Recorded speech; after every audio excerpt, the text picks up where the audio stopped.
வெளிப்படுத்தின விசேஷம் 20ஆம் அதிகாரம். ஒரு தூதன் பாதாளத்தின் திறவுகோலையும் பெரிய சங்கிலியையும் தன் கையிலே பிடித்து கொண்டு வானத்தில் இருந்து இறங்கி வரக் கண்டேன். பிசாஸ் என்றும் சாத்தான் என்றும் சொல்லப்பட்ட பழைய பாம்பாகிய வலு சர்ப்பத்தை அவன் பிடித்து அதை 1000 வருஷமளவும் கட்டி வைத்து அந்த 1000 வருஷம் நிறைவேறும் வரைக்கும் அது ஜனங்களை மோசம் போக்காதபடிக்கு அதை பாதாளத்திலே தள்ளி அடைத்து அதன் மேல் முத்திரை போட்டான். அதற்கு பின்பு அது கொஞ்ச காலம் விடுதலையாக வேண்டும். அன்றியும் நான் சிங்காசனங்களை கண்டேன். அவைகளின் மேல் உட்கார்ந்தார்கள். நியாய தீர்ப்பு கொடுக்கும்படி அவர்களுக்கு அதிகாரம் அளிக்கப்பட்டது.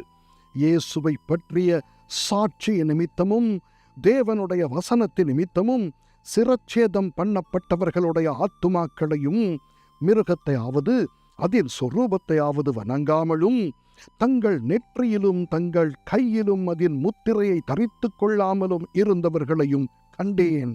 அவர்கள் உயிர்த்து கிறிஸ்து உடனே கூட 1000 வருஷம் அரசாண்டார்கள்.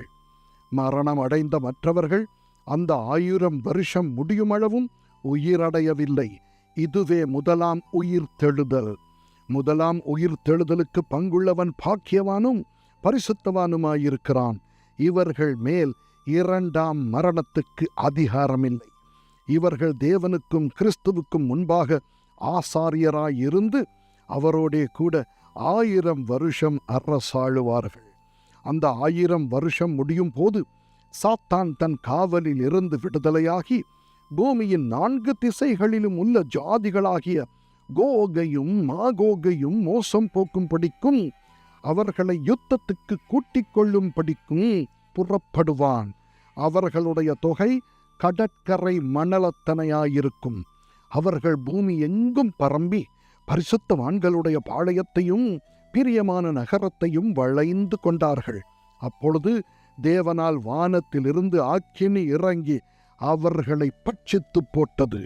மேலும் அவர்களை மோசம் போக்கின பிசாசானவன் மிருகமும் கள்ள தீர்க்கதரிசியும் இருக்கிற இடமாகிய அக்கினியும் கந்தகமுமான கடலிலே தள்ளப்பட்டான். அவர்கள் இரவும் பகலும் சதா காலங்களிலும் வாதிக்கப்படுவார்கள். பின்பு நான் பெரிய வெள்ளை சிங்காசனத்தையும் அதன் மேல் வீற்றிருக்கிறவரையும் கண்டேன். அவருடைய சமூகத்திலிருந்து பூமியும் வானமும் அகன்று போயின. அவைகளுக்கு இடம் காணப்படவில்லை. மரித்தோராகிய சிறியோரையும் பெரியோரையும் தேவனுக்கு முன்பாக நிற்கக் கண்டேன். அப்பொழுது புஸ்தகங்கள் திறக்கப்பட்டன. ஜீவ புஸ்தகம் என்னும் வேறொரு புஸ்தகமும் திறக்கப்பட்டது. அப்பொழுது அந்த புஸ்தகங்களில் எழுதப்பட்டவைகளின் படியே மரித்தோர் தங்கள் தங்கள் கிரியைகளுக்கு தக்கதாக நியாய தீர்ப்படைந்தார்கள். சமுத்திரம் தன்னில் உள்ள மரித்தோரை ஒப்புவித்தது. மரணமும் பாதாளமும் தங்களில் உள்ள மரித்தோரை ஒப்புவித்தன. யாவரும் தங்கள் தங்கள் கிரியைகளின் படியே நியாய தீர்ப்படைந்தார்கள். அப்பொழுது மரணமும் பாதாளமும் அக்கினி கடலிலே தள்ளப்பட்டன. இது 2ஆம் மரணம்.